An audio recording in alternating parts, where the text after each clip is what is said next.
Ich bin ein Star, das weiß nur keiner.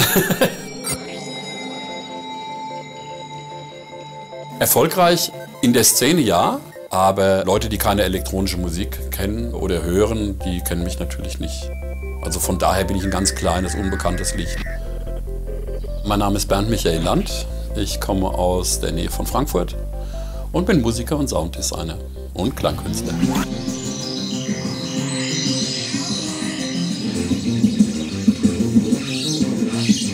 Grundsätzlich möchte ich sagen, dass es keine gute oder schlechte Musik gibt. Es gibt gut oder schlecht produzierte Musik, aber es gibt keine gute oder schlechte Musik vom Musikstil her. Ich hatte früher Klavierunterricht, habe ja auch dann Orgel und Piano in Rockbands gespielt eine Zeit. Aber mich hat es eigentlich mehr so diese Klangforschung fasziniert. Die Suche nach dem neuen Sound immer.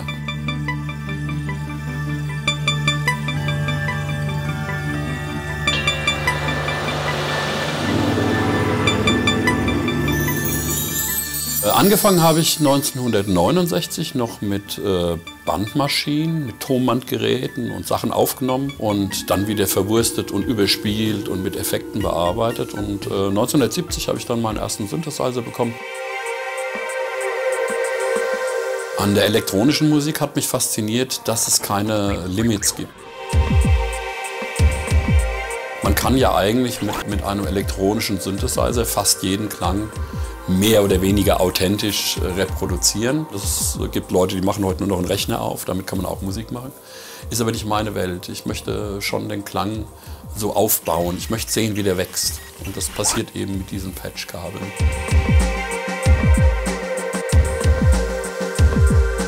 Ich habe viele Jahre Techno gemacht.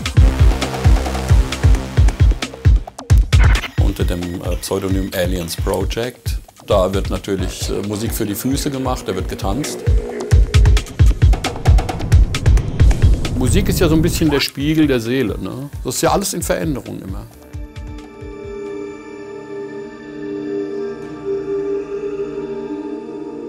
Aktuell mache ich Ambient, ruhige Musik, elektronische Chill-Out-Musik, Meditationsmusik.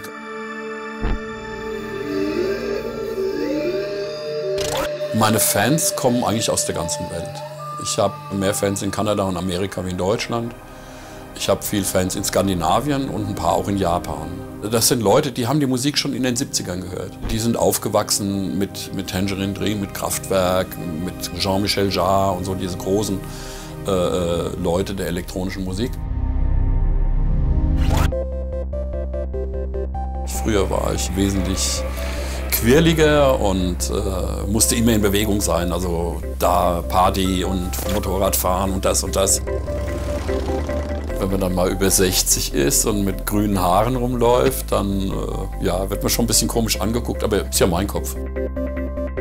Es ist kurios hier auf dem Dorf, die Leute mögen mich alle. Ja, wenn ich mit meinem Mustang rumfahre, dann begegnet mir irgendeiner, der dann mit seinem Landsbulldog dreimal um den Block fährt. Ja, also die sind ja auch alle ein bisschen bekloppt.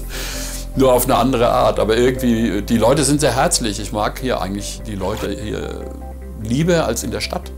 In der Stadt ist doch so ein bisschen so oberflächlich. Jeder Mensch sollte das Leben leben, das er möchte. Jeder sollte seine Träume leben. Ich lebe meine Träume, ich lebe das, was ich immer wollte. Und habe immer versucht, mir meine Wünsche auch zu erfüllen, sofern das möglich ist. Ich lege nicht so viel Wert auf mein Äußeres, also ich bin nicht eitel oder so und stehe dann vorm Spiegel. Obwohl ich habe mehr Schuhe wie meine Frau. Früher war ich so ein Turnschuhträger, aber das war nicht wirklich gut für meine Füße und dann bin ich irgendwann auf die Birgis gekommen und ja, seitdem schleppe ich die Dinger. Also ich fahre auch Motorrad mit Birkenstock. Ich weiß, man soll es nicht machen, man soll Motorradstiefel anziehen. Aber es ist angenehm. Ich fahre ja auch nicht so schnell, ich bin so mehr der Motorradwanderer. Mir ist es schon passiert, dass ich beim Antreten von der Harley die Schuhe verloren habe und sie lagen dann auf dem Garagendach und ich musste mit der Leiter die Birkis von der Garage holen.